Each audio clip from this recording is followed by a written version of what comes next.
All right, friends, it's on the hour on my watch here, and we come to the last session of a very exciting day so far. And some of us had the privilege. I'm looking at Dawn and Stella and a couple of people. Irene, I think you've also been with us from the beginning. So with the exception of a quick break every now and then, well, your mind and spinning now with all the input you've received today. And congratulations to the Virtual Trade Fair team for having put this whole thing together in such a short space of time. And for us, it's, I think part of the adrenaline there at the background that keep some of the old folk there in the background still going is the fact that we created a baby, and we couldn't wait to see what this baby would look like when it's finally birthed. And today was the birth of this baby. And now we're so excited, and we're all fighting to say he's got this one's nose and this one's eyes and this one's ears, but it's the mixture of all of us. And now we're just excited to say who will this baby be when they grow up, or he grow up, or she grow up, because we can see this thing really taking off. And we were so impressed with the quality of the speakers we've had today. I mean, I looked at the topic of Sue earlier, and I thought, okay, that's probably the one there where I will take a bit of a break. But then it was so interesting, and we almost overran our time. So you don't really know until you meet the speaker and connect it with the topic and the passion that goes with it.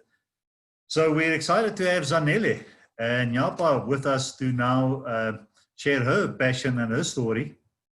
And Zanele, all I know about you is your name and your face, the picture, and your unusual topic to almost, it sounds like you and Trevor can be great friends, because it's about disrupting and unlearning and that kind of thing. So without trying to steal your thunder, I'm going to hand the mic over to you, and you take us through your session. Thanks so much, Jasper. Thanks for the great introduction. It's great to be here. Thank you to everyone who's invited me and had me on this platform. I usually say that the final session of the day is a graveyard shift, and I always advise not to be in the slot, but I think that this is going to be good. It's right at the end, and this is a great topic to end off with. It's unlearning. And unlearning primarily, just like you said, Jasper, is self-disruption. When we get disrupted, I always say the best way to respond is to disrupt yourself, because we live in a world that's consistently changing. And unless we change in response, then we've got very little hope. I'm going to share my slides just really quickly. There we go. And I just want a thumbs up if you can see this. Yes. Awesome. And then you can just spotlight it just so that everyone else is all good. Thank you so much, guys. Okay, now I'm going to start off just to speak about what I started off talking about. A lot of us are finding ourselves in a situation at the moment where it's like we walk into the office, you thought one thing was the way it was, and then you walk into the office and then someone sent another email and everything just goes absolutely crazy.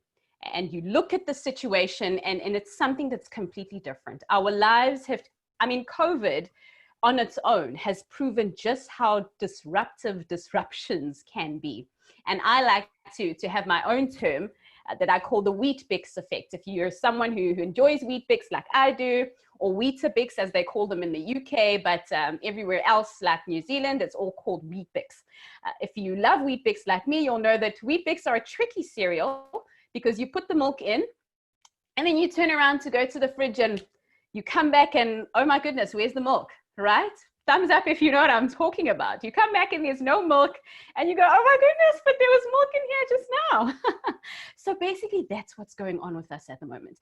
We're having something that I call the Weet-Bix effect happen on us, when it just absolutely feels like there are decades when nothing happens, everything is completely normal, and then all of a sudden every single thing happens at once. And that's exactly where we are, where a lot of businesses are finding themselves at the moment, where you feel like you've had the disruption of 10 years. And this is what many entrepreneurs are sharing, that I expected all of these changes, especially if you look at education all of these advancements to happen in the space of about 10 years.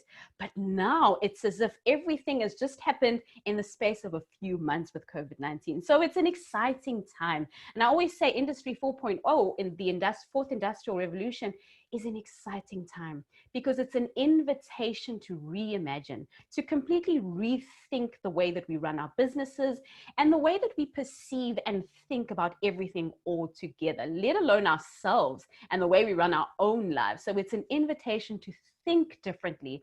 It's an invitation to rewrite the script. That's why people usually think I'm strange when I come in with my clients and I say, oh my goodness, what an exciting time. And I go, yes, COVID-19, oh, it's lovely. And everyone goes, are you kidding? It's because of particularly that. It's such an exciting time to rewrite the script. And as I go on with this presentation, you'll start to understand exactly why I say that. Now, just to put you to a little bit of a test about how agile you are. And with unlearning, what I usually like to position unlearning with is when we make transitions. And you'll know if you've had a baby or you've moved out of a home or you've had a new field of leadership in the team, that to transition is actually quite tricky. And when we look at the success of merging companies, we know that just because the structure of something has changed, it doesn't mean that the people involved in that particular change have transitioned successfully. So the best way to help each and every individual and even organization get through any kind of transition or change is to unlearn. And the first part of unlearning is to get disrupted. A lot of us get very uncomfortable when things that we're not used to happen to us. Now, here's an example. And I'm going to ask that you just get nice and close to the chat box because I'm going to ask you to get answering a few questions. Now, have a look at the image that's on your screen at the moment. Tell me if you can see the sleeping man in the picture. Oh, I see some people have already tapped. That's quite quick. Very nice. All right. Yes, I see. Yes, Gavin, you can see the sleeping man. Lovely. Cool. So most of us can see him. Now, I want you to look at the image again. And tell me if you can see the sleeping woman in the picture.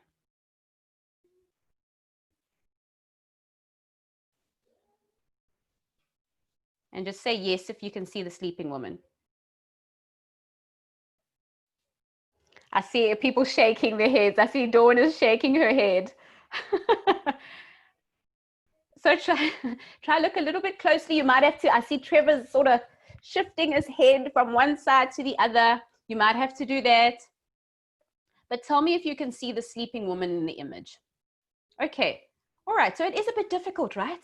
And I want you to take the feeling that you're feeling at this moment and bottle it up, because that's exactly what transitions feel like. It's not easy when one thing has become a default to you in your business, and then all of a sudden you have to change to almost see things in a completely different way. Now look at the following image, and this might help you a little bit. Oopsie, there we go. Can you see the sleeping woman now? It might need a little bit of time still, but try the twist of the head that Trevor was doing. That might help a little bit. The brown parts, the darker brown parts is her hair. And then the purple at the bottom is the lady's shirt. Tell me if you can see her now. Yay, I see clapping of hands. All right. Good stuff. So now we've been able to sort of make that transition. We went from seeing things one way, and then we started to see them another. And that's actually how our brains learn. We start to create new neural pathways, even though we've got dominant ones that we've been using for a very long time. Now, that's all great. But what happens if now you see both the man and the woman, and you're okay with that? And then I ask you to go back to the image we started with, and I ask you to unsee the woman. Now, try to look at the picture, but only see the man. Don't see the woman, even by accident. How does that work out? Anyone winning?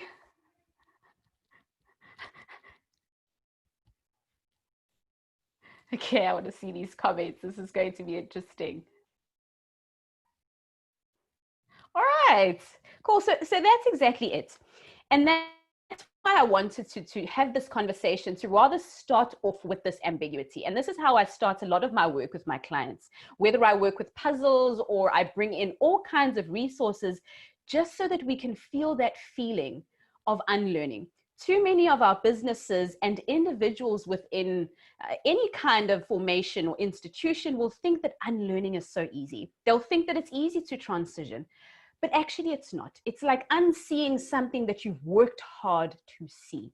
And because our brains want to save us the energy, our brains want to make things easier for us. It's not easy for them to jump from one thing to another. So the first point I want to make is that transitioning from one normal to another is not something that's going to be easy. And to unlearn means going right back to the beginning and substituting one way of doing things to do it a completely different way. Because as we know, Alvin Toffler is a futurist, one of my absolute favorites, and someone that I really enjoy the work of, said that the illiterate of the 21st century won't be the people who can't read and write, but it's the people who struggle to learn, unlearn, and relearn. And basically what he meant by this quote is that your ability to move from one normal to another is going to be as important, if not more, than your ability to read and write. And unfortunately, too many of us don't yet understand that. And if you look at all of the successful businesses of the 21st century and some of the startups and unicorns that are coming up now, they're all based on individuals and entrepreneurs who were just able to unlearn the way things have always been done. Put your hand up if you've heard an organization or an individual say, this is the way that we've always done things at this organization. And when someone comes up and they say, no, why don't we try this? Why don't we try something new? And they go, sorry, this is how things are done here. That's the standard way. That's how we've always done things. It's something we do a lot, right? And the reason for that is because we've got something that's called fixedness. Fixedness implies that we've always seen things one way. And it's not easy for us to break out of that box. Now, there are 3 different forms of fixedness. And when I get through this list, I want you to type in the chat box for me which one of these 3 you think you really struggle with and you might want to work through unlearning as we go through this presentation.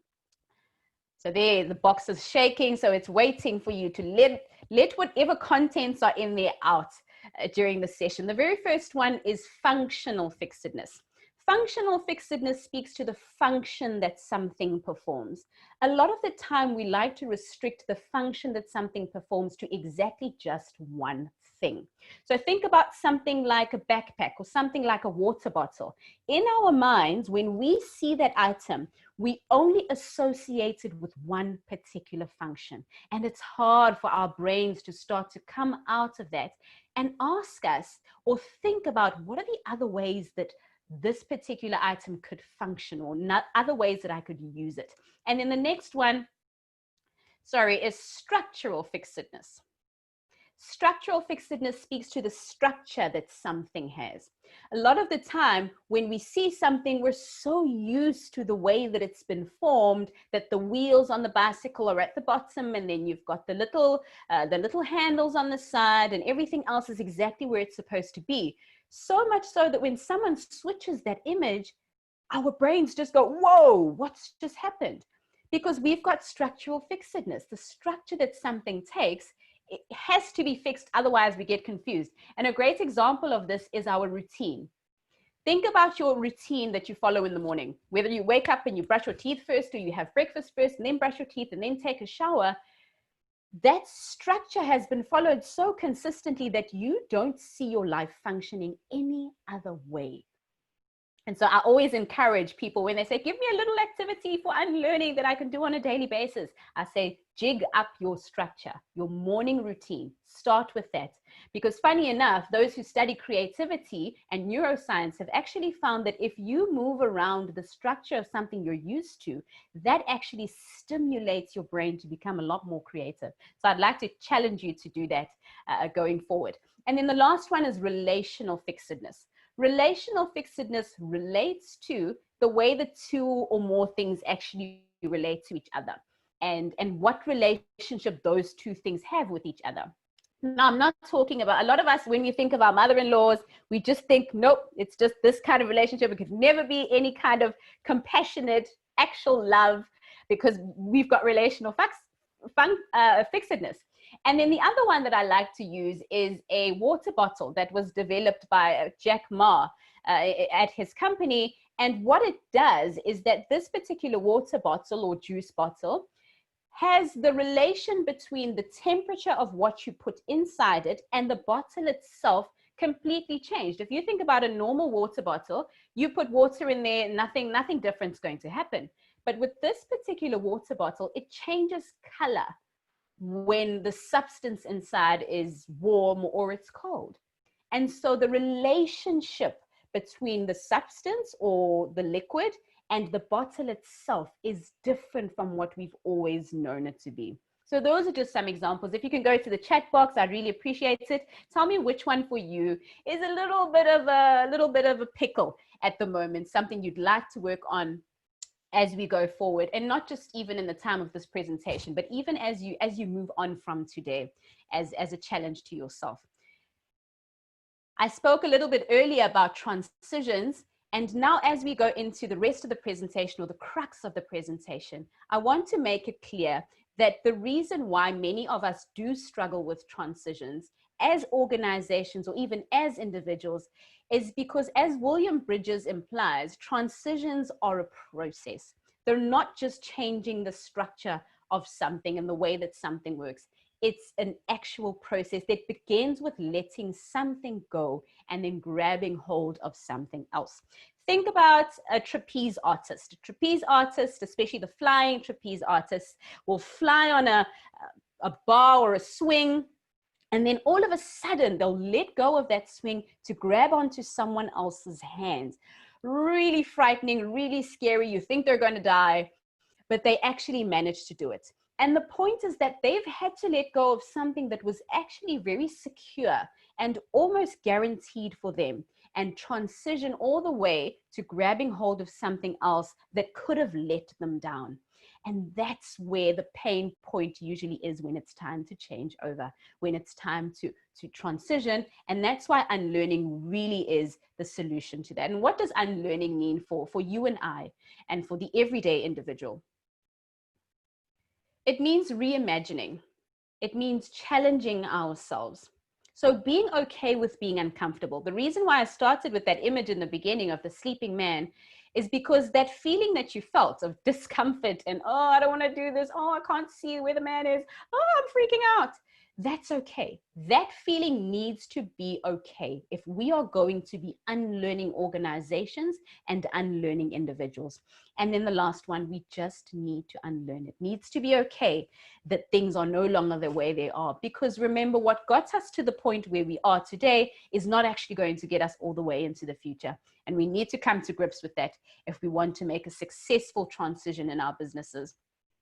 Now, here's a really lovely video that I absolutely adore, but it's going to bring across the point before I start with what we can start to do. What are the transitions that we can make as organizations and as individuals, especially in a time of COVID?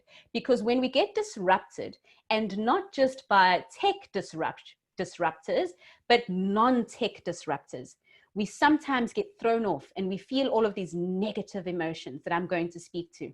But I'm also going to introduce other emotions that you can grab hold of on the other side. Now let's have a look at this, this video. I hope it's coming across clearly on the other side and that the sound is okay. No sound.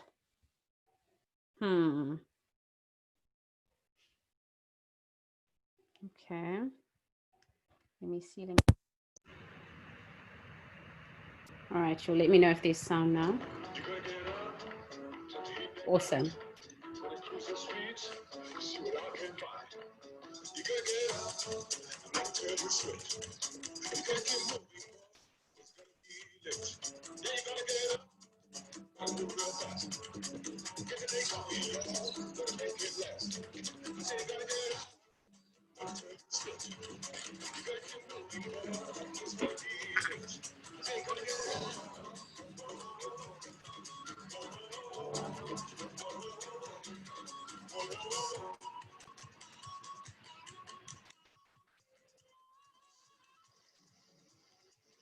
There's the bully.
We find a way to get things done.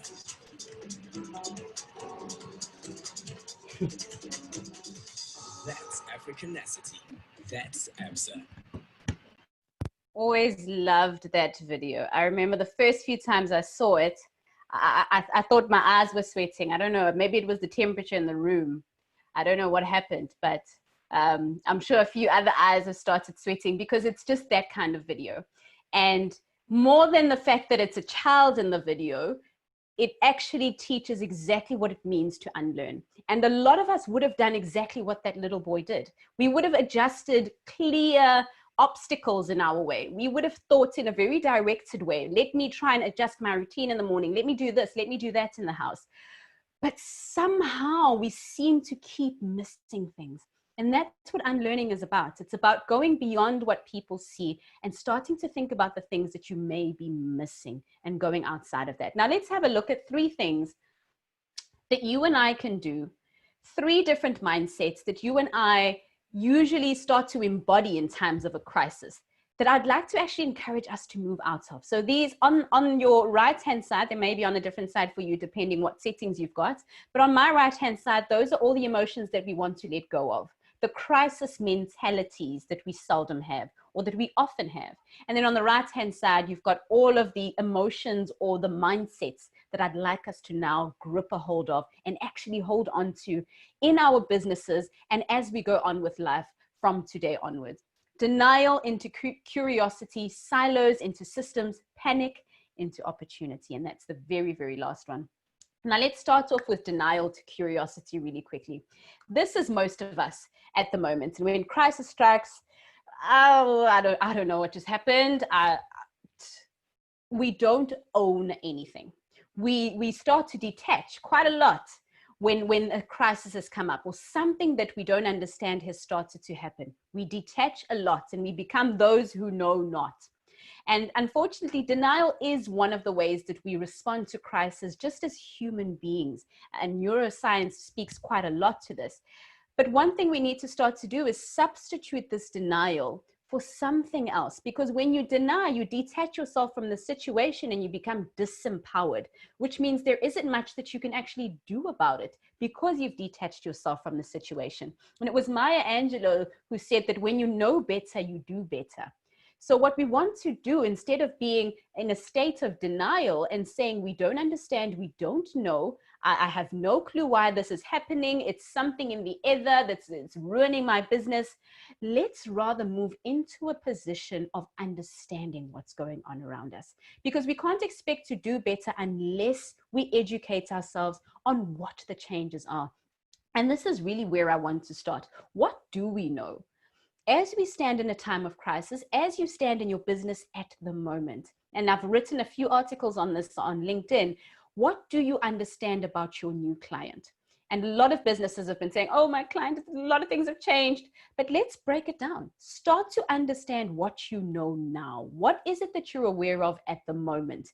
And what should you be aware of as you go on? Because it's only that insight of moving from a place of understanding and knowing that you can actually start to take charge and to move into that. So curiosity is a very big part of it. Moving from denial into curiosity. Curiosity is asking the questions because there is value in asking questions. As Richard Feynman once said, that you want someone who's asking questions, because I believe there are no wrong questions. When you ask a question, that's a question that's going to get an answer back. And questions prompt more questions that prompt more answers. We need to be leaders and business individuals who ask questions. Gone are the days of being slapped on the hand by the boss when you ask a question, because it's only through questions that businesses grow. It's only through questions that individuals grow, where we ask, where are we going? Where are we now? What are we not doing as well as we'd like? And what are we actually excelling at? And it's those questions that are going to move us through in a time of COVID-19 and other disruptions.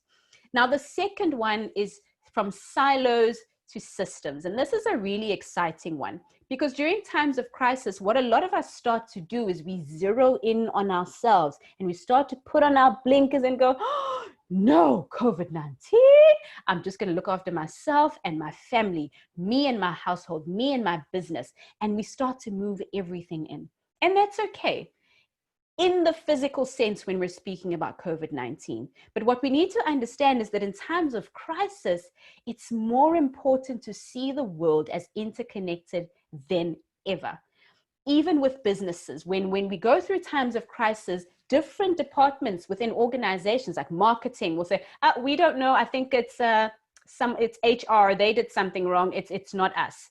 And everyone will go into these little silos. But when times of crisis actually strike, which are actually times of opportunity, our best opportunities actually come from seeing how interwoven the business is, how well marketing can work with HR, and how those different systems or parts of the business can actually come together.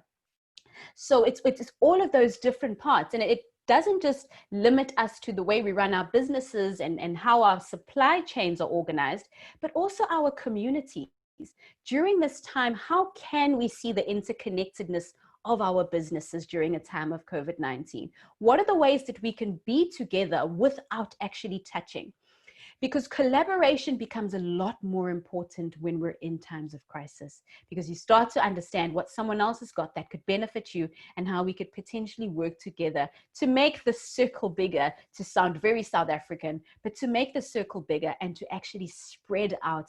A lot more of that success and that fruition that we want to see only comes through collaboration. And crisis, I would say, is the absolute best time to start to collaborate. The very last one is panic to opportunity. Ooh, so many of us started with panic. Whether you were going out to Pick and Pay to buy a whole lot of tissue, a lot of us probably still have some of the tissue we bought when Cyril Ramaphosa said, okay, we're going into lockdown. Because everyone just went crazy. And that's okay, because that's actually what happens with a lot of us during crisis times. That's what crisis does.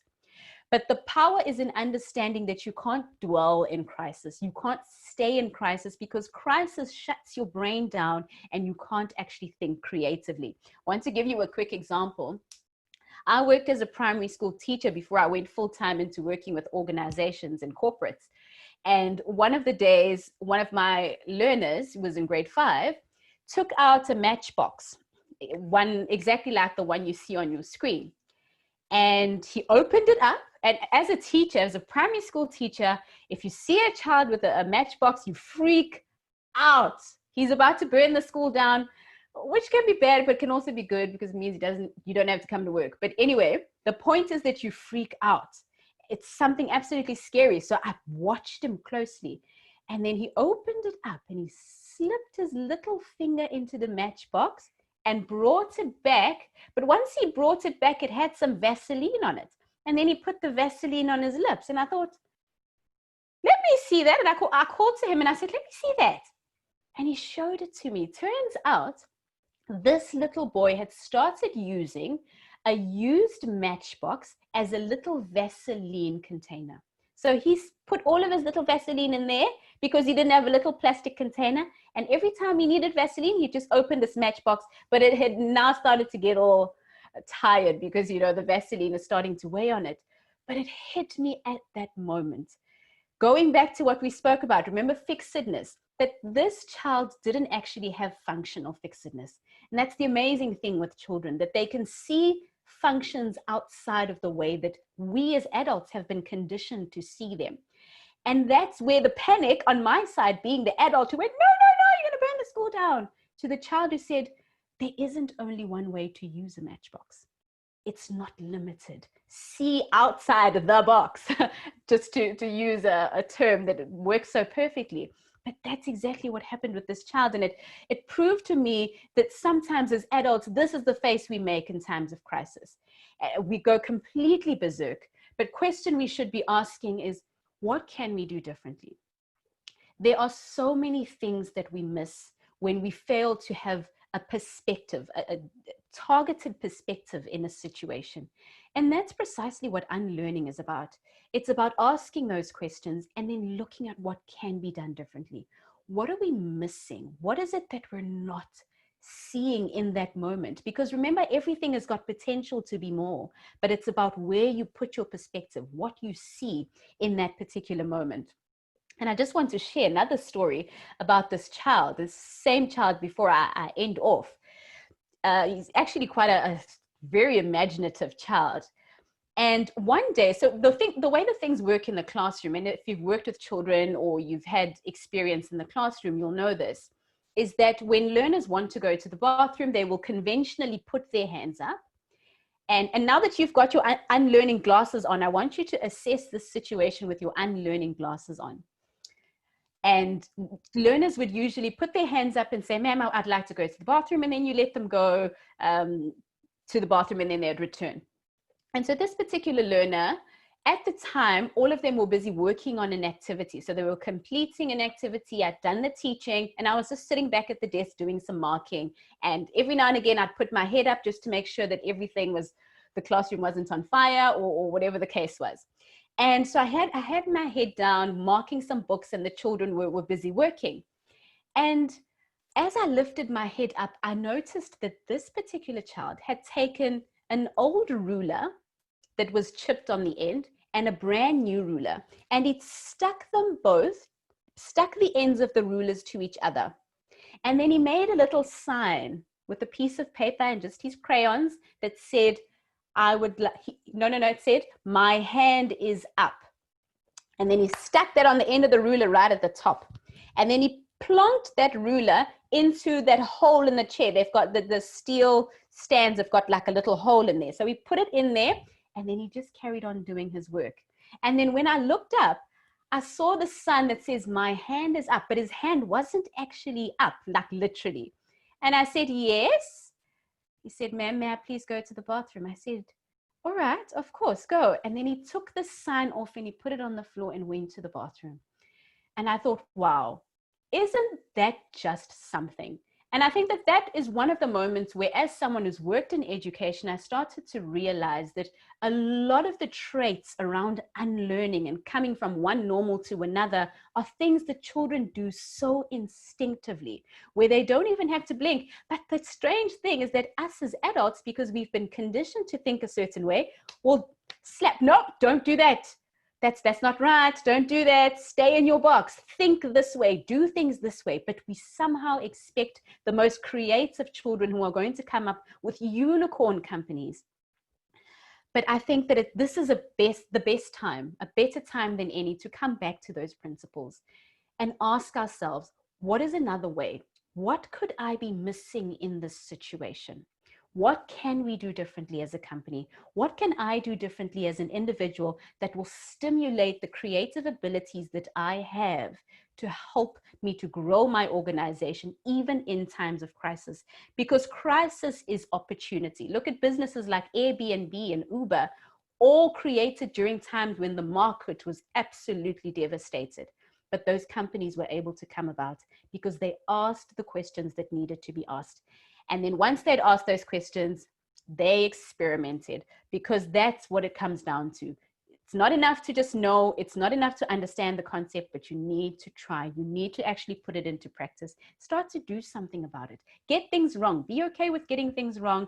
Accept what failure is teaching you, and then go right back in there and try again, because you never get it right the first time, and you probably never even get it right the 16th time. You just keep going. And I'd like to end off with this lovely quote by Albert Einstein, that I've liked for a long time, besides the fact that it fits perfectly into my presentation. What got us to this moment of time, what got us to just before COVID-19, I can guarantee you is not going to take your business further.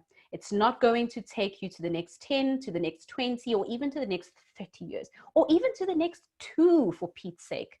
It's going to need to be different. It's going to need to be different. You're going to need to start to think in the way that you've never thought before, because that's what this time and the space that we live in requires of us. Thank you so much. I will now take any questions or points of interaction. I'll also leave my details here in case you do want to reach out and contact me. Thank you. Thanks so much. Well done, Zanele. Brilliant session. And,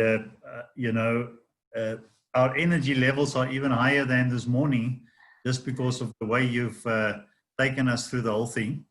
I just now have a serious private chat with myself, because I could still not see that woman even after you colored her in. I just saw an ugly old man that tries to look like a woman. So I've got a serious self-talk going here. But I think any questions or comments, guys? So I think, Dawn, you first. Oh, Zanele, what an inspiration. The closing one of the day, and what a delight you are. Everything is about perspective, and I just loved your presentation, Zanele. Thank you. Thank you so much, Dawn. Thank you so much.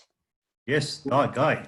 You guys. Zanele, from the old Madala here. Well done, Smala. You rocked it. You were the best I heard today. So you've got the nice tone. You got a nice tone, great smile. Sue Skippers was just behind you. So from the Madala, well done, Smala. Keep rocking. We need more of you in the next umpteen years in South Africa. Good stuff. Thanks so much, Guy. It means a lot. All right, we have a question from Ryan. Ryan, just unmute yourself and ask the question. How's it going, Zanele? So my question is actually, how do you control as a company, not necessarily trying to stunt it, but more about thinking from a company perspective? So let me give you a practical example of this. Sure. As a company that I'm involved in, they're looking to grow their technology stack that comes through, and they've gone, okay, cool, who can achieve X task?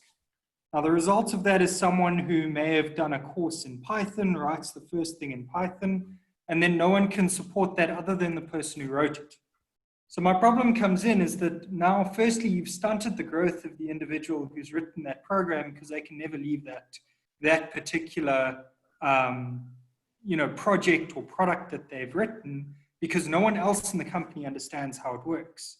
So then, of course, the company goes, oh, okay, cool, we need more people to write these things. So they go looking for people, and they get someone who knows an entirely different language of technology stacks, and they now write it in something different. And this has happened about 6 times now. Wow. And I'm almost fighting the opposite battle with the company, saying, standardization is good in this sense, because now you know who you can hire. Now you know what you can do. And I'm interested in the perspective of how do you control that so that a company can grow and not overspend on someone who now becomes a failure or leaves, and therefore the product falls away, that sort of thing. So more interested in a perspective than necessarily an answer. Sure, no, I understand. Thanks, Ryan. Well, I have 4 different principles that I usually speak to my clients about that I've named LEAP for each of the different letters of LEAP. So it's like an acronym, but I don't want to speak about that now. What I want to speak to is just saying that, sorry, I'm getting called, just saying that with senses like that, and in those situations, what I always advise is that education is the best investment that any organization can make in its people. And outsourcing is great in certain senses, like you advised that the organization is now thinking of doing, and they've done and brought people in, but finding that they're coding in a different language. What I would certainly advise is that we look at what we've got already and investing in the people that are in the company and are willing to actually contribute and give something to the organization that they've been a part of. Because really the retaining of who we've got is a lot more of an asset than bringing someone in, like you said, that's going to cost us a lot more and end up actually reshuffling what we've got going on. With that being said, it may not be the best idea to do that either, because considering what you've got going on as an organization, you need to look at how sustainable it actually is to only have one particular language that you work in, whether it's coding or whatever it is actually within the organization. That can be very restricting. So it's all about understanding what your climate looks like. And I always encourage businesses to think like futurists. How relevant is this going to be as an issue in the next 10 years? Is it worth investing in as you go along in the next 10 years or so to come?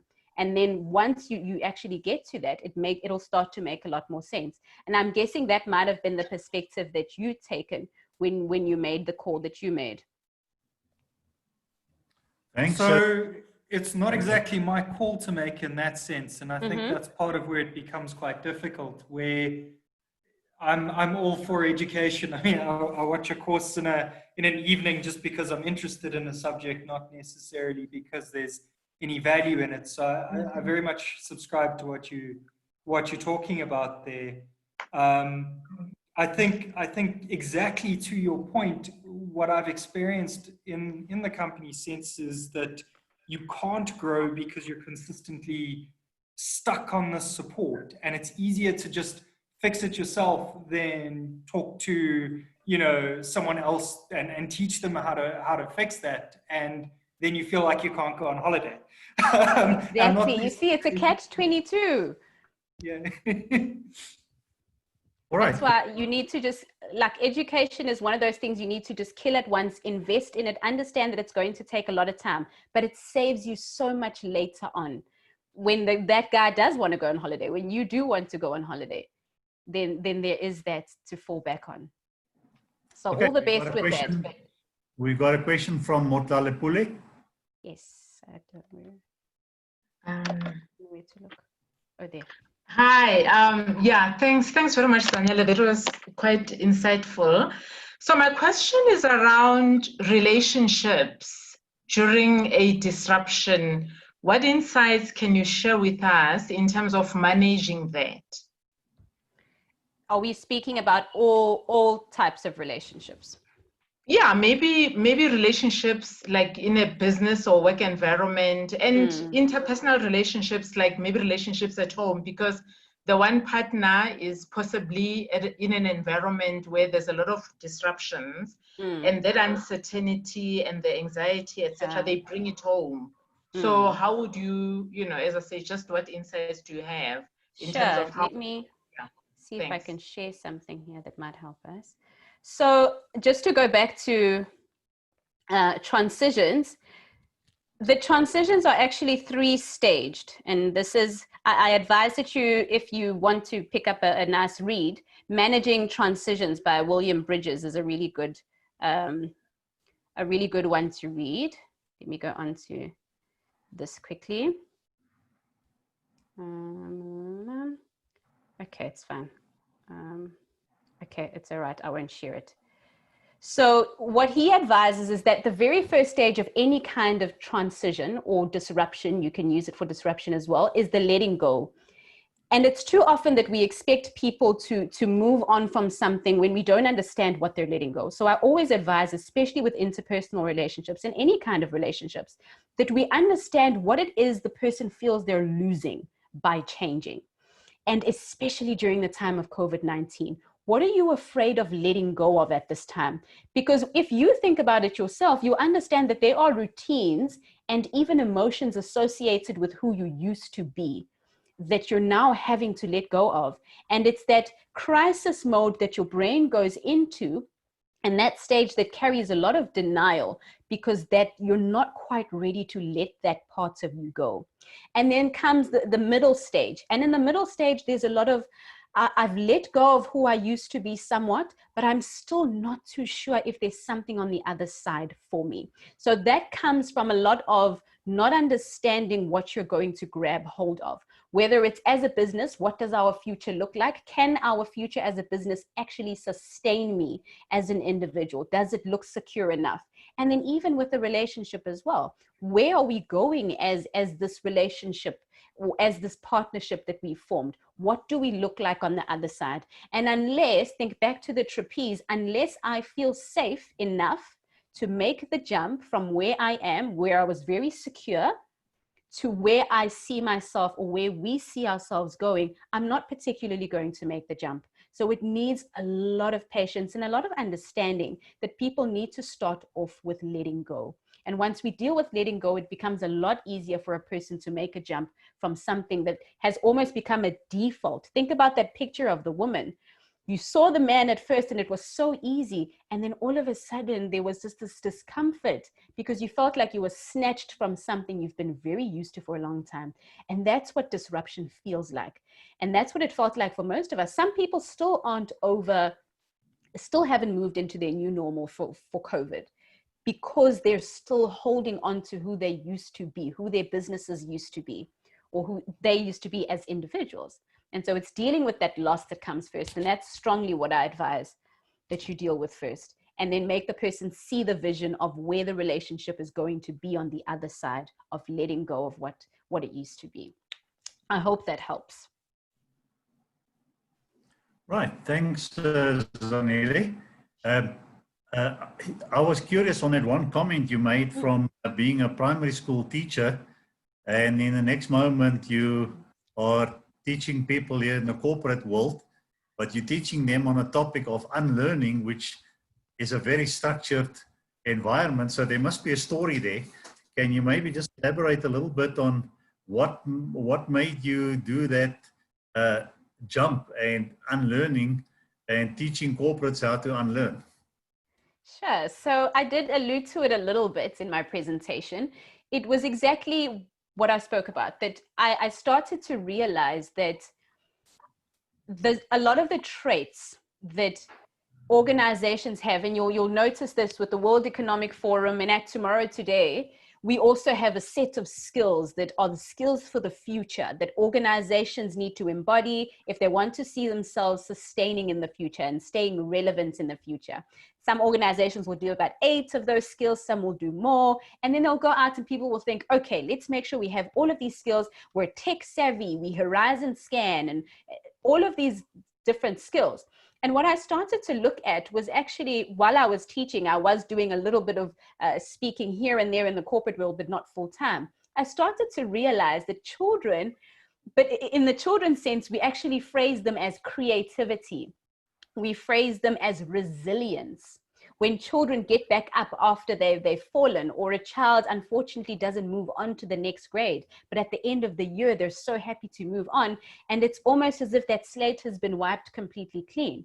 And all of those characteristics, like your resilience, your creativity, and even one of them that I included was happiness. I think that was another one that I noted. The children come into everything with a positive attitude, and they exude this positivity that whatever happens in this task, I am going to make sure that I do my best, that I make it work. And even if I don't get it, I'll roll on the floor and everything will be okay. And those traits, actually, if you take a look at it, and I challenge you to go over tonight to the World Economic Forum and see some of the skills that they advise would be the skills for the 2020s, and think about those skills in light of children, because children have all of those skills. And once it started to click in my mind, that means that we had them once upon a time. That means that they were never a challenge for you and I at one point in our lives. Now that we're trying to go all the way back to them. And a funny example is if you look at organizations like Google, who've started to install various forms of play in the workplace so that individuals who are now grown-ups, so to speak, can have an opportunity to play at work. So you can jump into a ball pit at work just so that you can do your work better. And I thought, no, that should definitely tell us something. There is something that you and I need to learn from children that we're clearly not grasping, that we had once upon a time and we've completely lost. So it's all of those types of things that I started to pick up, and I said, no, actually we need to start to take notice of of that, and understand that we don't need to learn new skills. We just need to unlearn where we've gotten to and go back to who we used to be. It's in there. And if you're a man, it may come a little bit easier to be childish, no offense, but it may come a little bit easier to be a little bit kiddie to you. And that's the part that we want. It's the part that plays around, that gets things wrong, that flips things on its head and sees other perspectives. That's the part that creates unicorn companies. If you meet people like Graham Codrington has told me the story of when he met Bill Gates and how he's such an interesting character. And you can tell by the way that he converses with people that he thinks differently. You meet these people and they're just so kiddie or childish, for lack of a better word, because their brains are not restricted in the way that they think and the way that they view things. And I think we can all be like that. And we're all like that in certain moments where you just get an insight and you go, oh my goodness. And then someone next to you goes, I can't believe I didn't see that. Why didn't I think of that? And I know I've had a lot of moments where I go, oh, why didn't I think of that? It's because I was still stuck in my fixedness and I was restricted about what I saw. But when we come out of that and we unlearn, you go back to the child inside you. So tonight when you get home, maybe swing on the chandelier or do something that's going to take you back. I see Dawn laughing. That's going to take you back to where you used to be and stimulate that part of yourself. Please don't swing on the chandelier. I'm just joking. I'm actually sorry I got you on this topic because you now undone all the hard work that Kevin and Ivan and myself worked on for this last 3 years to try and grow up the little boy in our midst, sitting there with his Q hat on, and now he will just keep replaying us your tape. So thank you very much, Zanele, for undoing our hard work. All right, we'll send Trevor to you, Zanele. Oh no. I take it all back, the whole presentation. Yeah, the only trouble is you'll have to take him back to nursery school, so you can't deal with him in the corporate world. Yeah, and she's no longer there to look after him. She's moved on. So he'll be stuck. All right. You know what? This is the end of our session for today. And Zanele, I'm going to start with you. But I'd like everybody just to, some of us, and those who stayed almost on for the whole day, I'll let you speak last.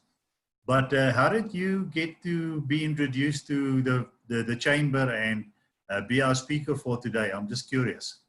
Sure. I stalked Trevor on LinkedIn. He can tell you a little bit more, but I stalked him on LinkedIn during the times of when COVID started to come around. I thought, okay, this is a time when businesses need a lot of help. I reached out to clients that I've worked with and they said, we need someone to speak to us. We're going through a lot. And I thought that if my clients that I've worked with have gone through this, then a lot of businesses are also going, oh my goodness, we could use a lot of help. And so I thought chambers are the best people to speak to when it comes to people who have direct relationships with businesses and people who work with entrepreneurs. So I thought, let me reach out to Trevor and have an opportunity to just spread some of that insight to other people. No, thanks for connecting with him and becoming our speaker today. But in coming to the virtual trade fair, what was your expectations prior to today? And what have you found now that you probably have checked out a bit of our exhibition so far? So what's your comment? Sure. So I definitely expected what I got. So it's just a forum of individuals, and I did do a little bit of research on Facebook, looked at the Facebook group and looked at some of the work that you do, looked at the website. So I was able to see who you were, and I came in prepared for this group and for the people that are in the room, and understanding that although the group is maybe a little bit intimate, but there's definitely a lot of growth, a lot of insight here. And this is a perfect platform to actually spread some of this knowledge. And I think that the aim of the trade fair was so perfect. And the intention for me, when Trevor sent me the intentions for this type of forum, it was so spot on about helping businesses at this time, and not necessarily being someone who's hogging or anything of the such, but it's about really spreading some of that love, especially in a time when everyone is all zoomed out and just, feeling like, oh, I don't want to do this anymore. But I think that the intentions for me were a big seller. Yeah. Well, thanks a lot for that. I'm quickly going to run through the room. Some of them, I don't know your name. I just see, so if you can start preparing yourself. Sublime Fruitions, who are you? And after you, I'm going to ask Ryan to just give his feedback. So just your impression, if this is your only session for today, or if you had other sessions during the day as well, just your impressions. Sublime, are you there? Okay, I don't know who that person is. Ryan, would you like to come back on? And after you, Kena Nkoma. Yeah, so I didn't have a lot of time today, unfortunately, full-time jobs. So this was my only session. Really enjoyed it. Very much subscribe to that behavior myself. So preaching to the choir. And yeah, the content was insightful, concise, which is really great. I'm hoping that some of this will be available afterwards so I can skim through the content in my own time. But yeah, enjoyed it. So make sure you visit our networking lounge and leave your contact details there so that we can communicate afterwards on what is available and any new event that might happen. All right, Ken. And then after Ken, Dean. Hi, everybody. I wasn't prepared to say anything. I thought I was just listen, but wow, what a session. Thank you so much, Zanele. I'm very stretched where I am now, and I'm thinking, my goodness, I've got a lot to do, a lot of unlearning and relearning to do, but thank you so much, and I am planning to join you guys again tomorrow. Today I thought I would just sit quietly and say nothing, but thank you so much for the opportunity to give feedback. Thank you, Kenna. Dean, and after Dean, Luther.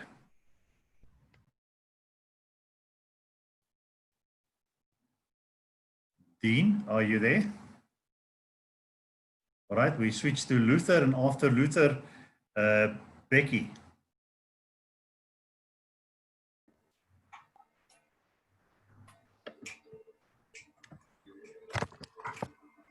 I have a bit of a halo at the back. Brilliant presenter, brilliantly presented. Thank you very much. Topical, very essence, and I applaud your input. It was great to listen to you. I hope our paths cross in the future because I think we have a lot in common, how we can change South Africa and the rest of the world. Thank you very much. Thank you, Luther. Becky, and after Becky, Mark.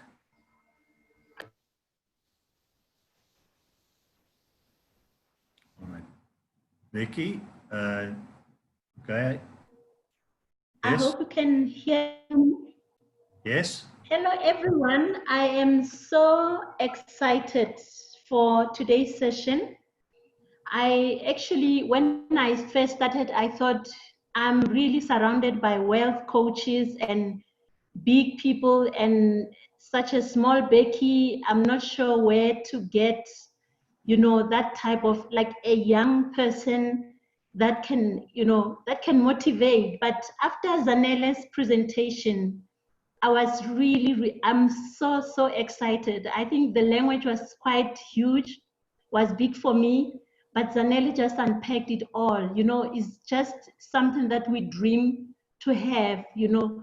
Unlearning certain things is something that I need to work on, and I've got a lot of things, you know, that I need to do for the community as well, you know, for generational inheritance group. I really excited. I'm looking forward to tuning in tomorrow. Thank you. All right, thanks, Becky. And who did I say was next after Becky? Did I? Motla Lepule.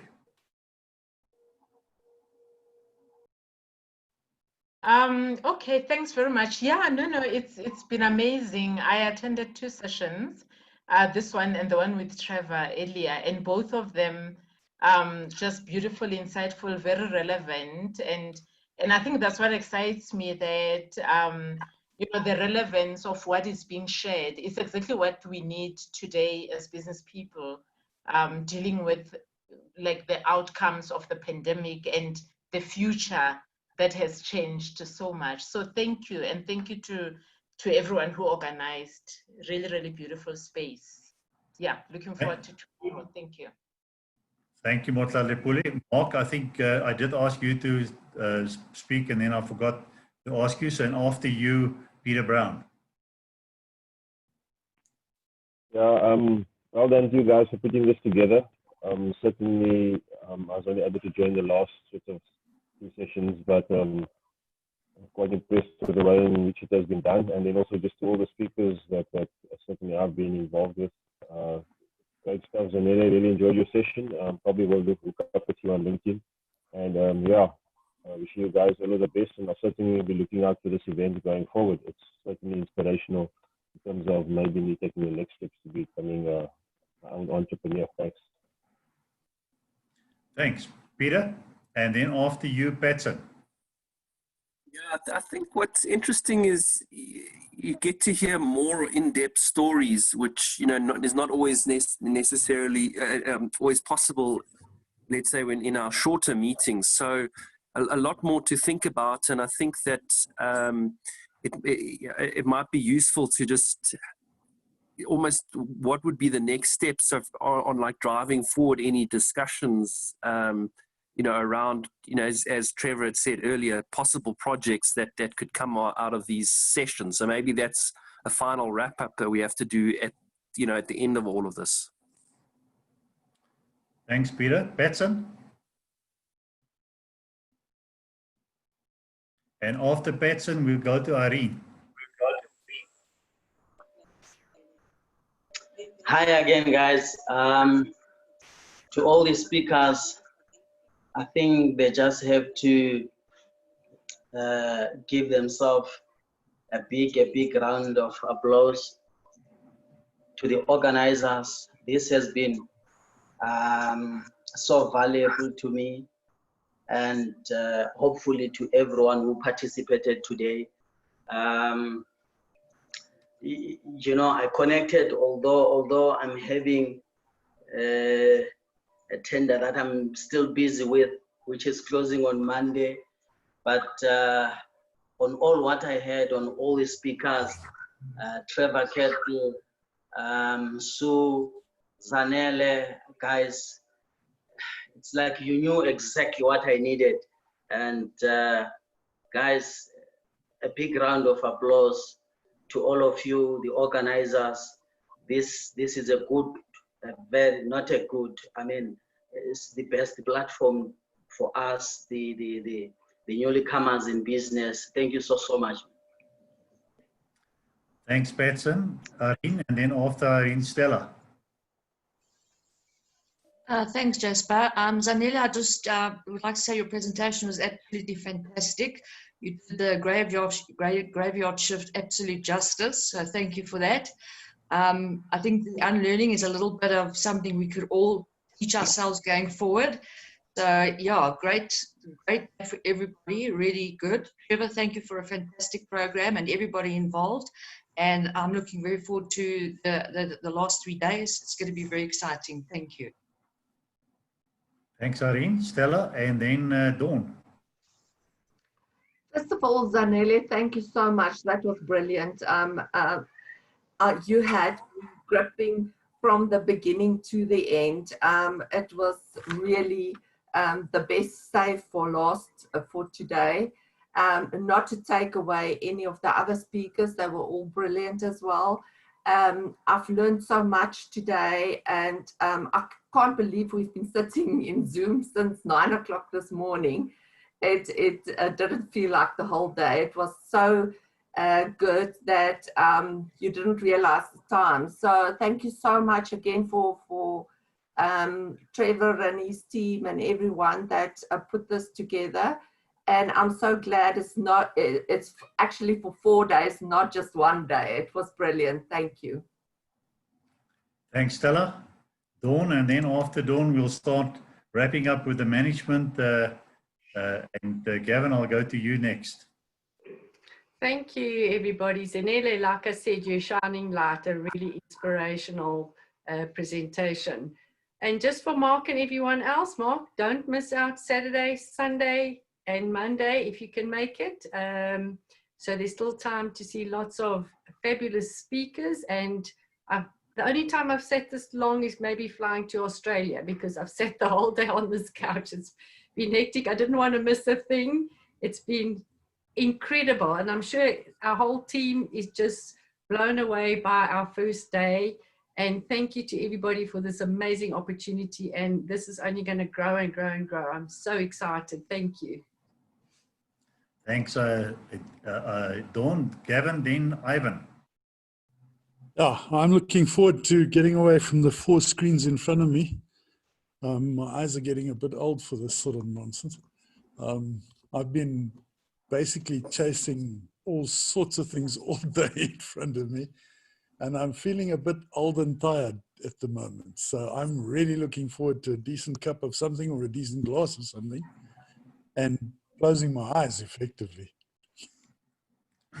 But what was your, could you, Gavin, could you pick up from, I know you've been involved with keeping the engine going there, but just your look at your feel of, you know, we planned this thing and now it's been birthed, and just your first impressions? People are always better than people anticipate.